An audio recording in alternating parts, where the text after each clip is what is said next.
guys, so I have a G45 frame right here, and you can see this is not factory, but it's also not sent out, so it might not look awesome to some of you. I truly don't care.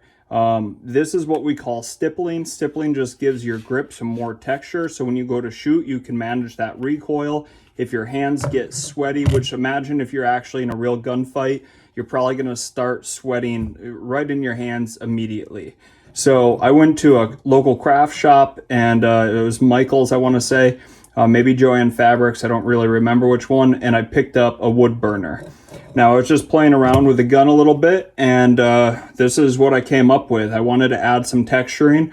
The reason I have texturing up in the front right here is when I go to hold a gun, this is basically what my grip is. So when my finger is not on the trigger, I can have that positive feel. So at 3 in the morning, if I hear someone who just broke into the house, without even being able to see my firearm, I can grab that gun, know I have a good grip on it because of that texturing and reference point. So that's why I have those up there. As far as the rest of this stuff goes, I mean, I went as high up on the back strap as I could. The whole front strap also done, the grip panels. It's polymer. So overall, you have to be careful if you're going to do something like this because you don't want to damage the firearm.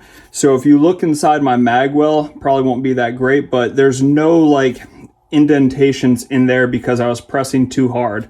All I'm trying to do is push some of the plastic or that polymer of the frame out of the way.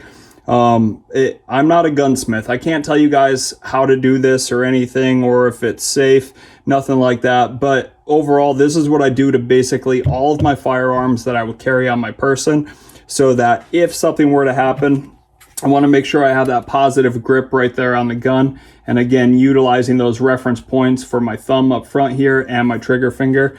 So it's what I personally do. There's a lot of videos out here on YouTube. They'll show you exactly how to do that if you guys do want to venture in. I know a lot of times people don't want to purchase a $500 gun and then destroy it because they didn't know what they were doing. So you can send it out and you can actually get it laser etched. You know, that's awesome. It costs money though.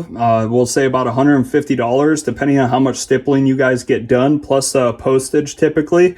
Where I picked up like a $20 wood burner, a different tip, we'll say that was $5, so I got $25 wrapped up into this and a little bit of my time.